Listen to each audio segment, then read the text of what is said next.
Thomann just created a mountain of problems for Fender, more specifically for the Squier brand. About 2 weeks ago, Thomann dropped the release video for the new Aged Series on YouTube, and within seconds of watching it, I knew I needed to buy one to review here on the channel. As I looked at the price on Thomann, I realized this is a €230 guitar, about $240 for American players. And this not only proves that it's possible to build a Relic'd guitar for less than $300, it also proves that either Thomann knows something that nobody else does, or everyone else is gonna have to lower their prices if they want to compete. Today we're reviewing Harley Benton's new TE-62LA, which means 1962 spec telly with light aging. This is the latest model from Harley Benton, Thomann's own brand, and it's a Relic'd T-type guitar with very impressive specs. This review will be split in 5 chapters: specs, build quality, sound, playability, and who is it for.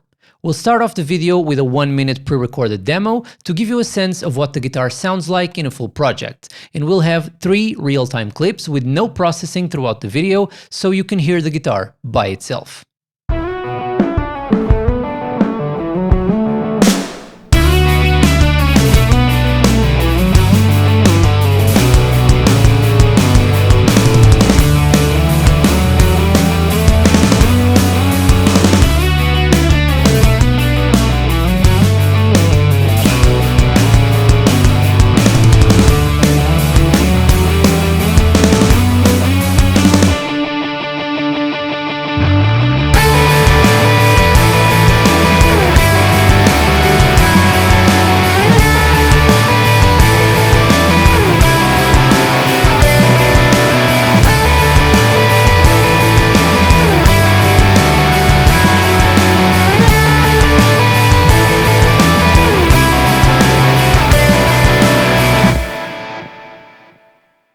I'm Guy Batista, and if you enjoyed the content, please leave a like and subscribe. It's a great way to help the channel grow, and I really appreciate your support. And also, you can get all my presets for Boss and Valeton modelers on my Buy Me a Coffee page. The link will be in the description. Hope you like them, and back to the video. The specs for this instrument are nothing short of incredible for what the price is. The body is made of selected American alder, and the neck is roasted Canadian maple. So right out of the gate, we have an alder and maple combo for less than $300, which has become a rarity for low-budget guitars. We have a modern 12-inch fingerboard radius and a standard 25.5-inch scale, a graphite nut, and what Thomann calls premium nickel frets. The pickups are Harley Benton's own Isola pickups, which I think are a new model releasing with the Aged Series, and the rest of the hardware, meaning bridge, tuners, pick guards, knobs, and strings, are all made in-house by Harley Benton, as far as I can tell. And the most interesting aspect of this release is the actual star of the show, the light-aged Seafoam Green finish. The website indicates that the finish is poly, and it does look like poly rather than nitro, but there were some videos circulating where it was said that this would be a nitro finished guitar, but it's apparently not. And I'm assuming this is some sort of poly finish? No, it's nitrocellulose lacquer.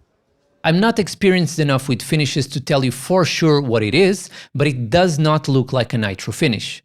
So according to the website and my own assessment, this is some sort of polyurethane-based finish with a relic effect applied on top. Also, this is a matte finish, so there's no glow or reflections at all, and it looks like a very thin layer of paint over the actual wood. The aging effect was also applied to pretty much everything on the guitar. The neck is aged, and so is all of the hardware, including small details like the jack plate and the back plate. The guitar showed up pretty quickly in about a week and came packaged very well. Better than any other cheap guitar I've bought before, and included a bag of goodies with a guitar cable and a couple of Allen wrenches for the truss rod. I also bundled the guitar with a €40 Harley Benton soft case that also came pretty well packaged. On first inspection, the guitar is absolutely stunning. The color is exactly what I thought it would be, even more impressive in person, and the relicing job looks very good. As I looked closer, it became obvious that this can't be compared to a high-end relicing job like Fender Custom Shop or Exotic, but it does look surprisingly good. Harley Benton say on their website that every guitar has a different finish as they're finished by hand, and while that is technically true, it's not true in the way I was expecting. In high-end guitars, as far as I know, every guitar is finished by hand and the relicing work is 100% individual to every guitar. In this case, every guitar seems to have the same general pattern of aging, so more or less the same spots seem to be missing paint, but they're all slightly different. If you stop the video and compare my model to the ones on the stock photos, you'll see what I mean. It's pretty similar, but not the same, which leads me to believe that this is probably done by hand, but with some sort of a template. But I won't go into depth here because this is definitely not something I understand well enough.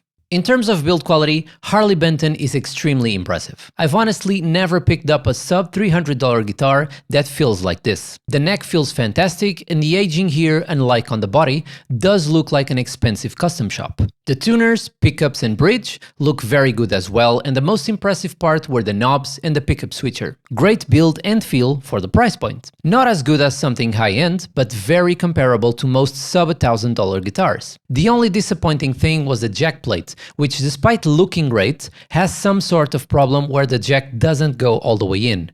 But this doesn't seem to affect the sound at all, and I'm assuming this is only an issue on my model and not every single one, so keep that in mind. There's also a very irritating buzzing problem on a few frets on the high E and B strings, which I think can possibly be corrected with a turn or two of the truss rod, but I've honestly not had the time to take care of it.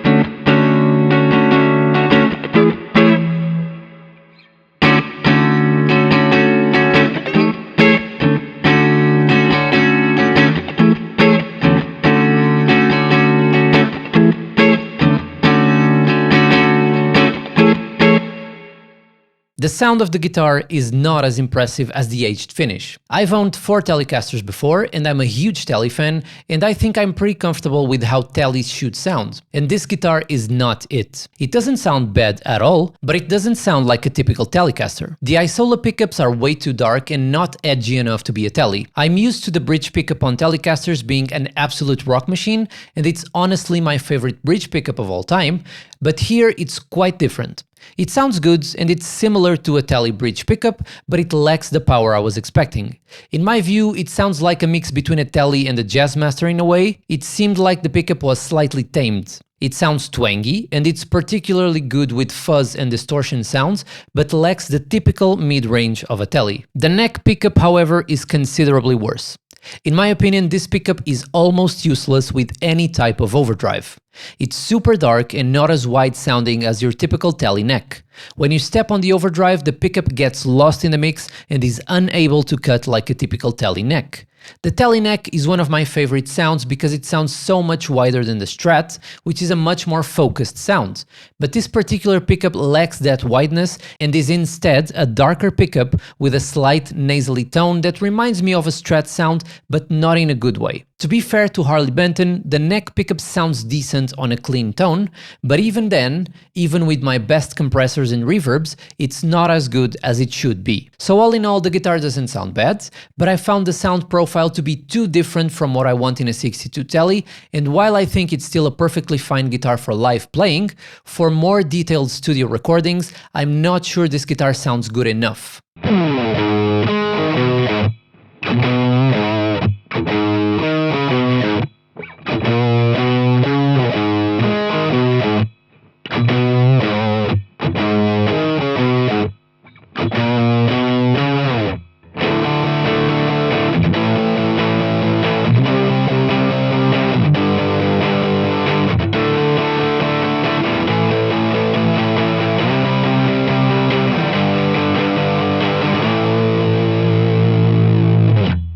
This guitar plays really well, there's no doubt here, the neck profile is absolutely great. I think this plays better than a lot of expensive Fenders, if nothing else because the neck profile is so good. I like thin necks that allow for fast passages and intricate transitions, which is not very common on Telecasters, just given the nature of it being a 50s guitar.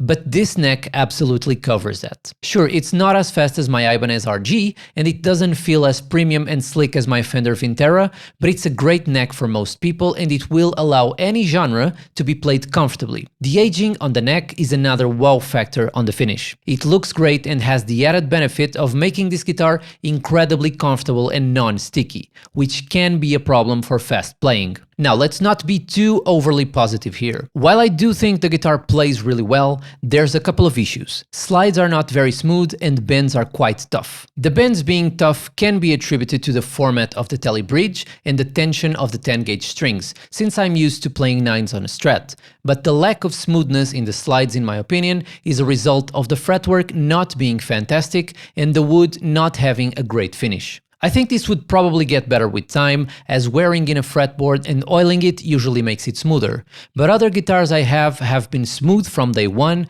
and that's not really the case here. Lastly, there's also the buzzing problem, which again can probably be solved by me or a guitar technician if I can't do it myself, but I expect a guitar to come ready from the factory regardless of price. All in all, fantastic playability for a sub $300 instrument, with a few caveats that may be a problem for more experienced players.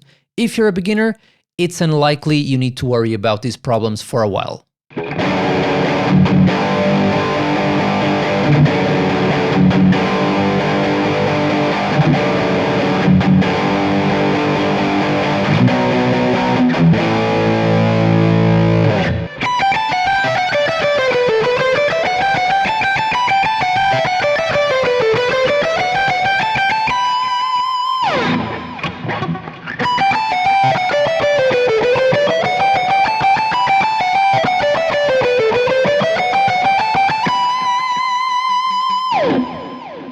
I think it's important we look at this review in context. We're talking about a $240 guitar, and while I'm trying to be as fair as possible regardless of price, we have to recognize that Thomann did a few previously impossible things.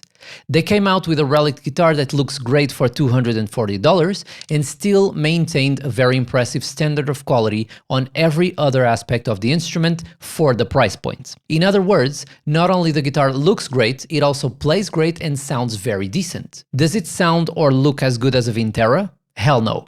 This is still a cheap looking, feeling and playing guitar. But that's the point. Considering what's possible for brands to achieve at this price point, I think Thomann really stepped up their game and made something I don't think anybody else can make right now. I would probably recommend this guitar over anything else on the market under $400 because I don't think it's possible to get this quality even at close to $400. If we go a little higher and we start looking at the Sire T3 and the Squier Classic Vibe, then I think those will probably be a step up in terms of sound, and maybe some of the hardware is better quality. But that's almost twice as expensive, and under $400 I don't think Squier or anybody else can compete. Let me put my opinion in this way. The TE-62LA is a really impressive $200 guitar, an acceptable $400 guitar, and a pretty bad $600 guitar. Meaning if you want something very cheap, very cool, very aesthetic, and that you can just take to a gig and play without worries, this is an excellent buy, and by nature of it being so cheap, it's not a purchase most players will need to justify to themselves. So as a fun second or third guitar, I think it's great. If you're looking for a studio or stage workhorse to use every day for multiple hours and depend on it for absolutely everything, I think you're better off looking into the $500 to $800 range instead. If you're a beginner, this is a great first guitar. It's easy to maintain, plays really well, and sounds good enough for anything except serious studio recordings, in my opinion.